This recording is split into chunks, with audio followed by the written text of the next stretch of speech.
everything being focused on universities. I'm sure we've proven that wrong already. But I'm going to talk to you for about 10 minutes about 4 projects which are already taking place within our little island, which I think are, in fact, exemplary projects and of best practice and innovation in languages and language learning. And they cover primary schools and university and after university as well. The people who've instigated and are executing these projects are actually in the room, I hope. Are they all here? Great. And I think if you'd like to come up, I'd be delighted not to be alone here, but don't worry, I'm going to do most of the talking. But I might rely on you as well. It'd just be very good to actually have the people who are representing the projects and who've actually created them. Because you're the ones who should be here, and I want to make sure you get all the credit for this.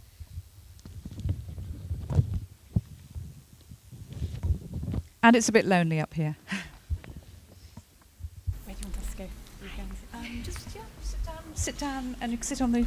Drape yourselves around the lovely stage. It's nice to meet Lizzie. Wherever you like, you get the first seats because you're here first. Great. Hi, and you're right here. Nice to meet you. Do sit down, do join us, don't be shy. Remember, just because we're British doesn't mean we have to be shy, remember. And we have to be confident and proud of what we do. That's great.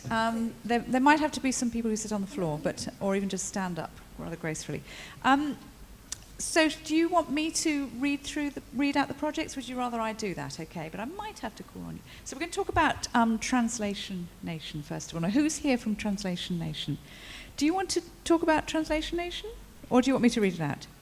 Read it out and I can answer. Okay, fine. Well, we haven't got so much time, unfortunately, to go through questions, but this is a project I know quite a little bit about because I work quite a lot in international literature as well, and it's an absolutely fantastic project. So I'm just going to read out what they have given me. Translation Nation was launched in 2010 as a partnership between Eastside Educational Trust and the Stephen Spender Trust. And the project inspires pupils at primary school to explore literary translation. Through the course of the workshops, participants develop an appetite for global culture and storytelling and a curiosity about world literature. The project was originally developed for primary schools, where, working in small groups under the guidance of literary translators, children translate stories that their parents have shared with them from their home languages into clear, vivid English. The process introduces the children to literary fiction, and by including music and performance, children find it easy to become engaged, and the workshops encourage a more thoughtful, confident, nuanced, and imaginative approach to writing in English, so everybody benefits. Translation Nation has now also developed for secondary schools, where the project will promote modern foreign language learning and will encourage pupils to consider translation as a professional pathway. Even at primary schools, the project has encouraged students to consider the professional relevance of studying languages. One child reported that her mother had said that she didn't realise that people could make a living from knowing other languages, and was delighted that this skill could offer her child greater future opportunities. In her mother's words, instead of being a cleaner like me, she could use her languages in her job. A quick comment on that, Raki, because this is an incredibly successful project. I know a number of people, my colleagues, who are working on it. What do you think the key to the success of this Translation Nation is? I think it is that young people are really engaged in a practical application. I think sometimes language teaching can feel a little bit pointless, a little bit academic. So come and do an exercise. I think we commented earlier about people being able to ask their way to the bookshop. I think the minute you take it out of that setting where it's not about people's real lives and then not using languages for the purpose it was intended and as an academic exercise, it doesn't feel real. The minute it becomes about communication, it becomes really exciting. And I know the children in primary schools we've worked with love being able to communicate the languages they already know to each other. And and everyone else is really excited to learn those languages. So it is about this great cultural richness. We sort of commented on the cultural richness in London, and the project is mainly ran in London. But everyone's really excited about learning those languages.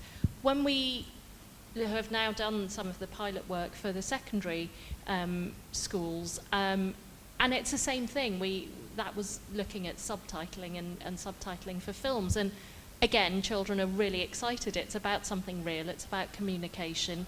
It's about using slang. It's about using idiomatic language. And it's not about, I'm sure we all remember language lessons where we did the little role plays with really 1970s menus, which don't seem to have been updated. It's not about ordering prawn cocktails in other languages. So Okay, well, thank you very, very much, and congratulations. I hope it does sort of spread out across the country. I know there's a school in Cornwall I could recommend very much. They'd love to have you. Now we're going to talk about the second project at Wildern School. Does anybody want to read out this one? Or why not? Somebody else for a change. This is Wildern School over here, I imagine, from the uniform. Shall I have a read? Okay. And you're the teacher. Wonderful. Sorry, we haven't been introduced. Andrew. Greg and Liz. Greg and Liz, nice to meet you. It's called the Group Talk Project, and it was born out of, and I'm reading it, dissatisfaction with traditional formulaic speaking activities and the need to engage learners through a more dynamic and spontaneous use of language. Conventional classroom speaking activities will often take the form of transactional pair work, so role play, or a survey. And here the emphasis is often misplaced on task completion, achieved through the use of prescribed and practiced language structures. There's little scope in that system for pupils to move outside set parameters, thereby limiting the possibility of spontaneous interaction. Now, over time, this approach undoubtedly creates a perception among learners that oral exchanges in the target language will always follow a nicely predictable pattern. The reality is, of course, very, very different. In the real world, conversations seamlessly traverse syllabus topics, and the listener must actively listen to the speaker, process the meaning of what is said, and respond accordingly. It is clear that we as language teachers, they as language teachers, need to operate in a way which equips our language learners with that crucial ability to use spontaneous language, the essential ingredient of real conversations, as opposed to formulaic or regurgitated exchanges. Do you want to just talk quickly about how it works and how in reality it's working for you? Do you want to take one of those? Yeah. And very quickly, we've got a couple more to go through. Okay, so we basically have a progression chart that we work through from years 7 to 11, and the children are equipped with lots of idiomatic sayings, lots of slang, and it enables them to just talk as they would in English. It's about just chatting. Why not? Because languages is about conversing. Languages is alive. Why shouldn't it be in the classroom? So that's why we do it. We can't stand this kind of really formulaic approach of role plays, and it's just not real. So for the students themselves, they can talk about anything from, Portsmouth football team, boo, and how much they love Southampton football team, where the school is, and things like that. Current affairs, things that interest them. Maybe it's best to speak to... What language is... Rather than me ask, can we be cheeky? Have we Go got for 2 it. minutes? I- Because I think people to see it in action. Be great. So Go for it. Yeah. Give us please, Absolutely. 3 things you want them to talk about to prove like that. Any 3 things. Could be a celebrity name, could be any 3 things. Let's think something. Cyrus. Nice. Miley Cyrus. Never heard of her. Yeah. Right, okay. Miley Cyrus, one. Anything you like? Indian food. Okay. Indian food. Miley Cyrus, one more thing. World Cup. The World Cup. Should we say football generally? Yeah. So football, Miley Cyrus, and Indian food. cooking. Guys, just come to the front, okay, and just, I know it's hard. They're usually very relaxed when you have these conferences. If you want to feel like out in the colours, it's fine. Go on, have a seat if you want it. Like circle of time. 10 to 5 is younger than you are. Yeah. Which language are you going to do it in? Right, which language do you want to say? Do you want to do German or Spanish? Spanish. German. Both. We'll do a bit in Spanish, and then we'll do a bit in German. Really challenge them. Okay, right, it's a bit in Spanish. Venga, vamos. No me gusta nada Miley Cyrus. Porque Yeah. Oh, It's authentic language.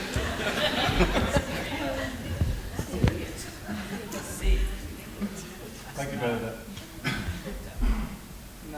Nghe học là creo que Miley Cyrus is muy guay. Que guapa. Una guapa.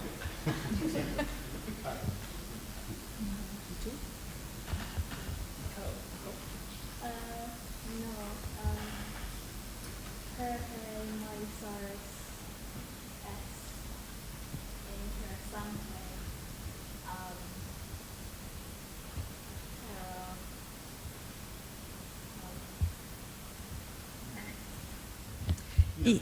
Ich glaube, wir haben jetzt nur Zeit, vielleicht mal etwas auf Deutsch zu machen. Machen wir Fußball. Fußball auf Deutsch, ne? Ja, das geht auch besser, ne? Bisschen schnell.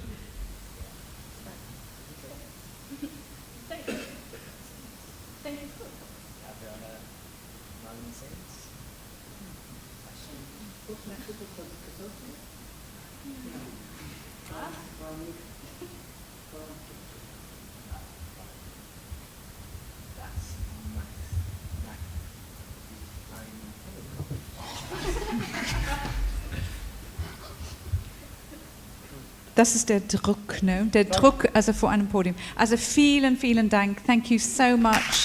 It was wonderful. Thank you, Wildern School. That's a great project, another great project. Rattling on, excuse me having to go through these very quickly, but you will again be able to talk about these and see the projects and the posters outside outside in the exhibition area. We're going to talk about university now, and this is Essex University. It's a project called Languages for All, and you're here from that. I'll quickly talk, and then you can tell me a tiny bit about it. Languages for All is an institution-wide language programme. It's run by the Department of Language and Linguistics at the University of Essex. And the programme offers all students at Essex the chance to study a language alongside their degree, but with grades completely separate to their main course and at no additional cost. Study can be done flexibly either in the evening or uniquely online. It aims to encourage language learning among students in order to increase not only their language proficiency, but also skills such as employability, we've been hearing about, the confidence required to work, we've also been hearing travel and study internationally, and intercultural awareness, all things that we get from language learning. The programme was started in 2012-2013, and it's been very successful, gaining high approval rates from students in surveys. Now, you're here from this project. Tell us a little bit. It's only been running a very short time, so how can you tell it's successful? Well, we've had Your name is Alex Bertamy, yes. And we've had a really high interest, which personally surprised me because I had come into it thinking a lot of people will not be interested. But we have a substantial number of not just European and overseas students, but also of English students from England who have simply not had the opportunity to learn language in their schools often, or they just didn't, for some reasons, didn't choose to do that. And that, I think, has been a very positive experience overall. And I think, yes, the one unique thing about our program is that we also offer an online strand where students who have care commitments or travel a lot and cannot come to a class in the evening can actually do this via tutoring. Portfolio. Exactly, yes. Excellent. Well, look, I mean, this is really exciting. I wonder, in fact, whether it ties in with what Lizzie Fane does with Third Year Abroad. Do you two know of each other? Do you work together? No? Oh, well, you do now. You'll have to talk later. Now, Lizzie Fane represents the fourth and final project we're going to talk about quickly today. And Lizzie's progress is progress I've followed over the last couple of years. She's done an amazing amount of work with Third Year Abroad. And Lizzie studied Italian and History of Art at the University of Edinburgh. And she said it was daunting to live abroad for the first time, not knowing anyone and not speaking the language very well. So after 2 months of culture shock, homesickness and red tape, she began to work on a website to solve the problems she experienced while abroad. Her solution was a social network and free advice platform called thirdyearabroad.com. And this was launched in 2010. I think I met you very shortly after that, and it has just become a phenomenal success. Tell us a little bit more about it, Lizzie. So the idea came, can you hear me? Yes. The idea came from my year abroad personally, needing more advice and support. And so what I've created is a big network of language students. The majority are from the UK. But what they do is they go abroad, they have an amazing time, and then they write their advice to the next generation of students. So it just helps everybody involved. That was the idea behind it. And now I've got to a position where I helped the British Academy with a project called Valuing the Year Abroad, where we spoke to language graduates and year abroad graduates about the benefit their year abroad had had on their career progression. And I now have the results of that on thirdyearabroad.com/graduates, if anybody's interested. But I think what that showed was the amazing range of careers that these language graduates and year abroad graduates have gone into. It's very much not just teaching, interpreting, and translation, but we had a pilot, and we had somebody who was a police officer by day and an ambulance service person by night. So an amazing range of careers.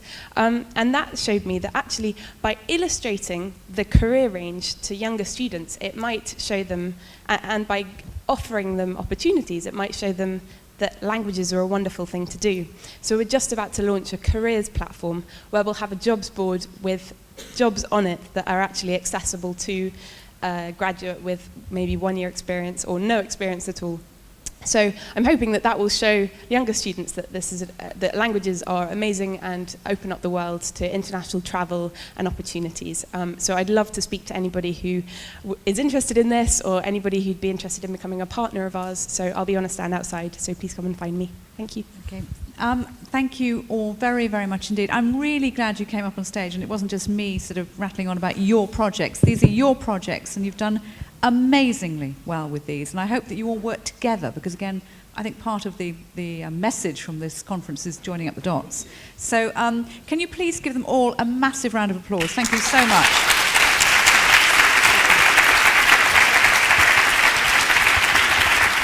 Now, we're going to take a break for lunch, but it's a working lunch, so don't fall asleep over your food, because there's going to be hopefully lots of conversation and lots of interesting things explained. Thank you to everybody who on the panel, everybody who spoke this morning. Thank you so much for coming, and we'll see the rest of you later on, I hope. Do come and, I think it's about 1:45 we join up again, so don't be late.